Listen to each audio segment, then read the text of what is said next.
The word Arafah is to come to know your Lord. And there are two things that are paired off here: recognition and desire. The first thing that Allah subhanahu wa ta'ala told you when He spoke to you, Alastu bi rabbikum, am I not your Lord? That's the first thing. And you are renewing that covenant on the day of Arafah. That Tawheed is our operating system. We were born running towards Allah subhanahu wa ta'ala. So Tawheed, the unification of Allah subhanahu wa ta'ala, is not something that we had to discover. It's not something that we had to learn. Tawheed is not taught to you. It is something you remember. Bismillah walhamdulillah wassalatu wassalamu ala rasulillah wa ala alihi wa sahbihi wa man wala. Anas ibn Malik radiyallahu ta'ala anhu narrates عن النبي صلى الله عليه وسلم قال يقول الله تعالى لأهون أهل النار عذابا يوم القيامة. Allah will say to the person who has the minimum punishment in the fire on the day of judgment, لو أن لك ما في الأرض من شيء أكنت تفتدي به. If you had things equal to whatever is on earth, would you ransom yourself from the punishment with it? Would you give up the whole world to get yourself out of the situation that you are in right now? فيقول نعم. He would say, yes, of course. فيقول أردت منك أهون من هذا وأنت في صلب آدم أن لا تشرك بي شيئا فأبيت إلا أن تشرك بي. He will say, I asked you for something so much less than that, while you were still in the backbone of Adam, that you would not worship others besides me, but you refused and you insisted to worship others besides me. SubhanAllah, this is the final conversation between Allah subhanahu wa ta'ala and this person before that person enters into hellfire, and they will never have the chance to speak to Allah again. There's no dua that you can make to Allah from hellfire. You can't talk to Allah anymore. This is the last conversation, and in that final conversation, Allah reminds him of the very first conversation he ever had with him. Allahu Akbar. How incredible is that? Like, you think about the movie coming together, the story of life coming together, the meeting with Allah. Man ahabba liqa Allah, whoever wants to meet Allah, and Allah reminds you as you are about to be cast into fire. May Allah Azza wa Jalla not make us amongst those people. Remember the very first time I spoke to you, when you were still in the loins of Adam alayhi salam. This is the day of Arafah. You come to know, where you commemorate this day, where you commemorate this moment, and you renew that covenant. And the opposite of this situation, this man that is being sent into hellfire, and in this last conversation with Allah subhanahu wa ta'ala, is the last man to enter into Jannah. Ahwan, the lowest person. Adna, the lowest person to enter into Jannah.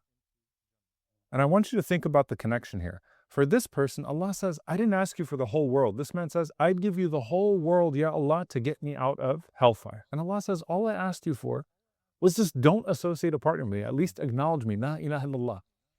The opposite, the person who enters into paradise, the last person to leave hellfire and enter into paradise, what we were speaking about last time.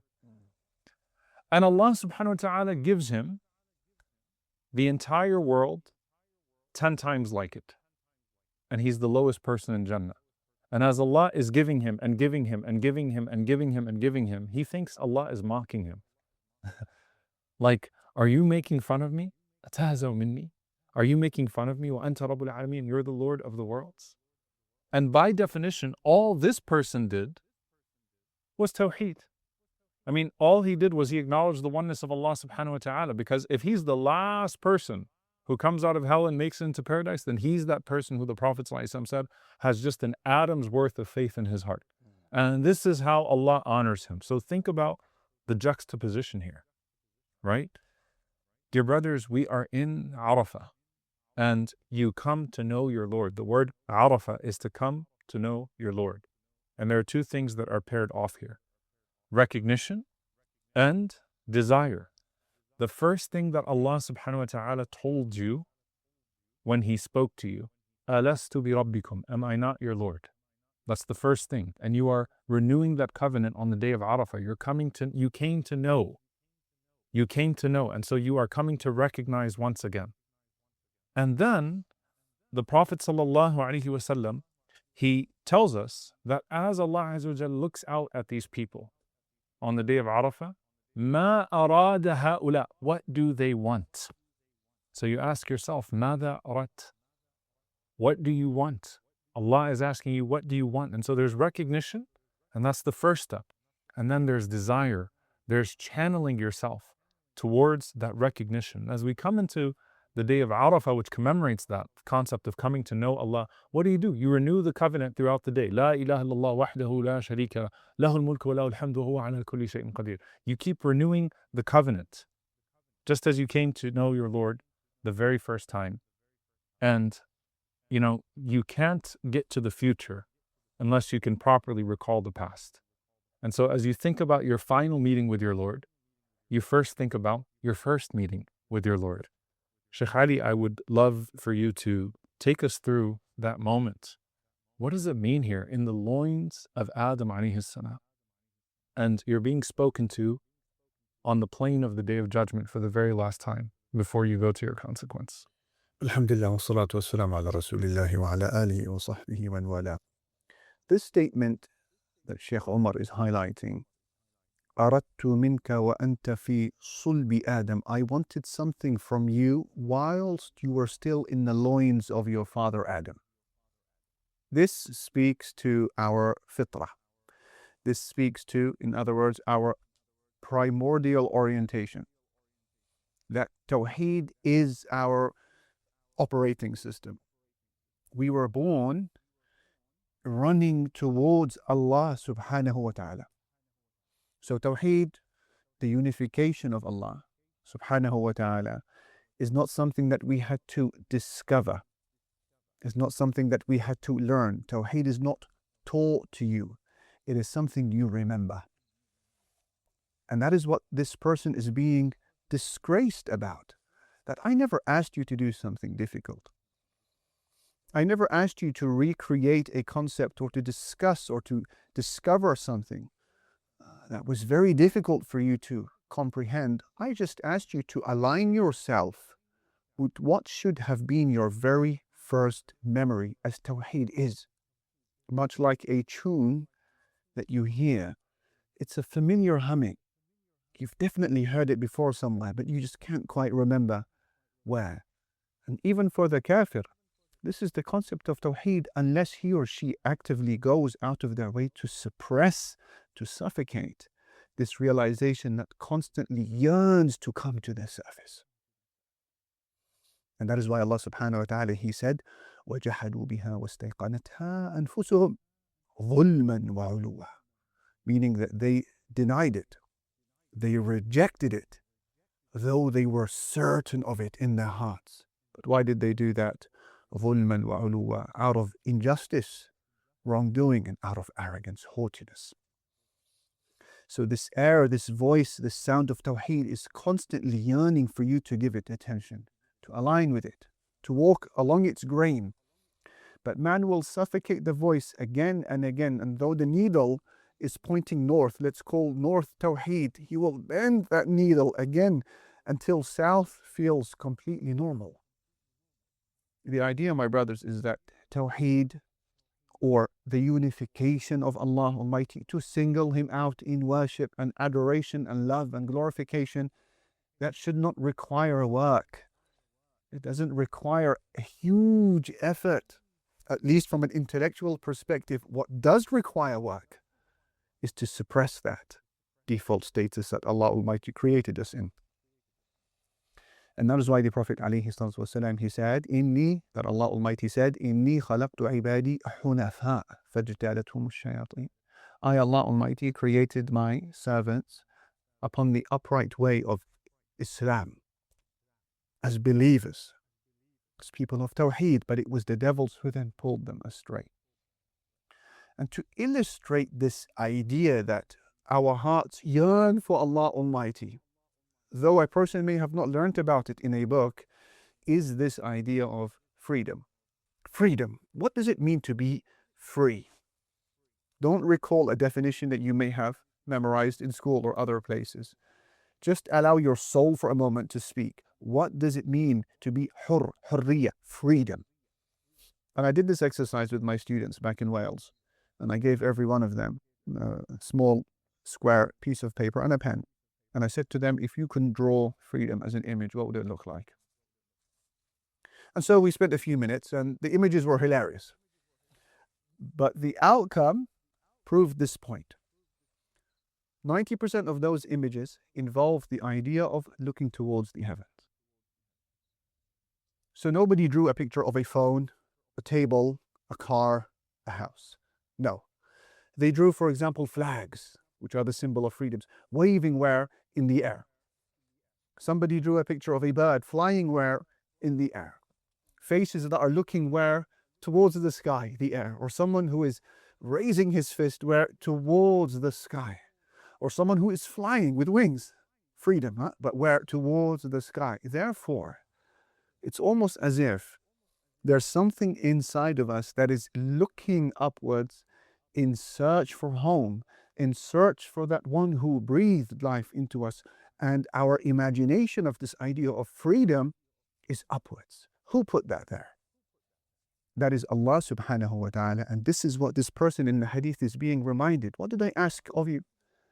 I asked of you of the simplest instruction, which is just to align yourself with your primordial state of tawheed, but you refused and you went the other way. I want you all to think about this. On the day of Arafah, what is the gift? The Prophet ﷺ said that Allah frees more people from hellfire on this day than any other day. Why? Because it's an annual realignment. The Shaykh is talking about. You know, when you got to realign the body, you realign the soul. You get adjusted, readjusted back to La ilaha illallah, La ilaha illallah, La ilaha illallah. Alastu bi rabbikum? Bala. Yes. Yes, you are. Yes, you are. Yes, you are. But then you ask yourself, why does that compass go off at other times of the year? Your 5 daily salahs are a realignment. They're a readjustment. Ramadan is an adjustment, right? You're constantly realigning yourself, realigning yourself. What happens? And that's where the irada comes in. Allah says, all I wanted from you was this, right? And He didn't want it from you from a place of need, subhanahu wa ta'ala, right? But the same word is used. And then Allah says, Ma arada ha'ula. What did you want? As we're coming to the end of this series, here's what I want you to think about. If you solve your want properly, then everything else falls into place. Shaitan doesn't necessarily convince you that your want is off, but he convinces you that he can fulfill your wants for you through illegitimate ways, that he has the solutions, that he has the remedy to your wants, that he can prematurely deliver on your desires and your wants, that you don't need to do this whole religion thing and wait for a paradise. No, I've got you.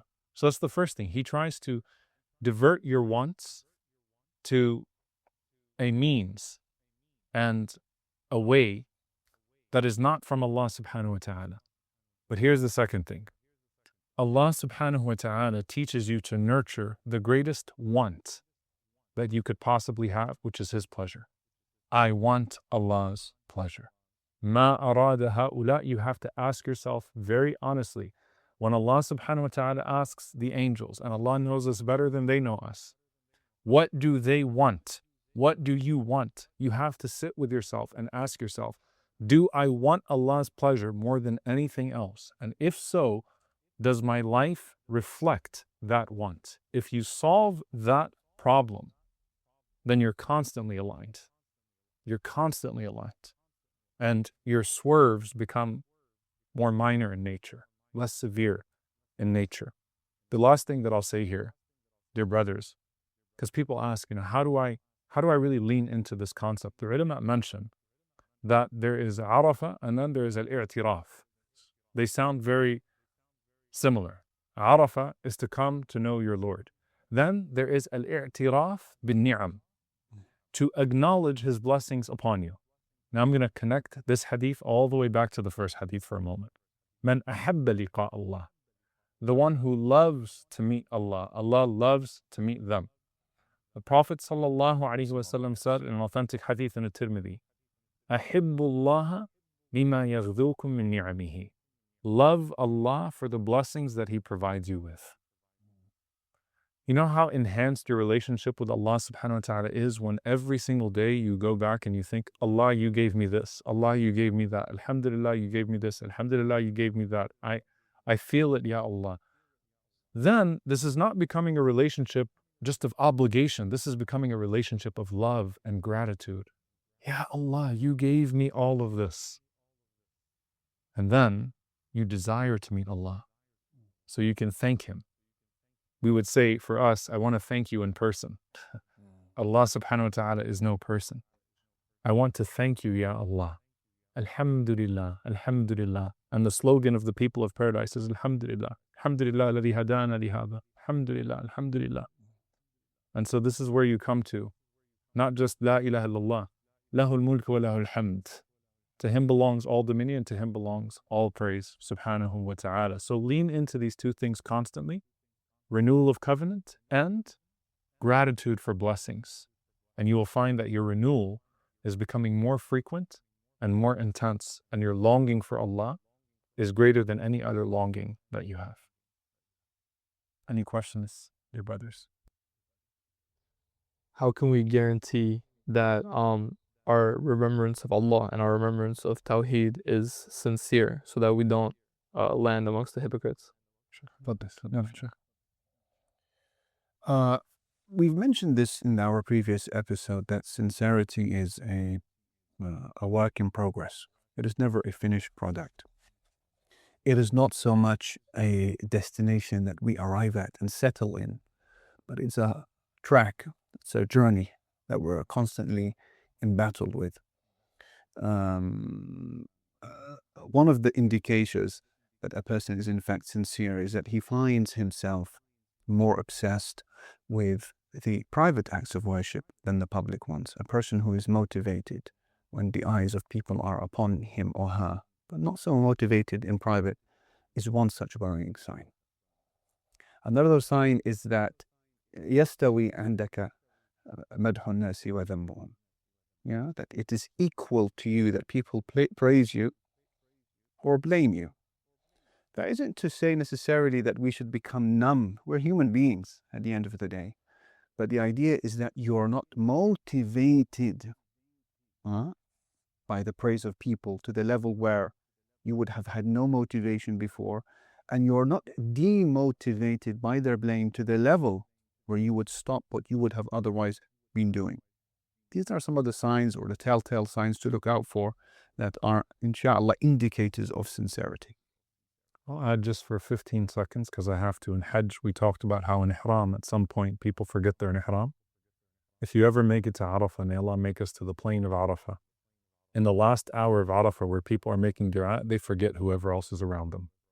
Everyone is so immersed in their dua and their own personal relationship with Allah that everything else becomes irrelevant. That's where you want to get to, wherever you are, not just in the plain of Arafah, but in the state of Arafah. Allahu Akbar. Allah yabarak fikum. Jazakumullah khair.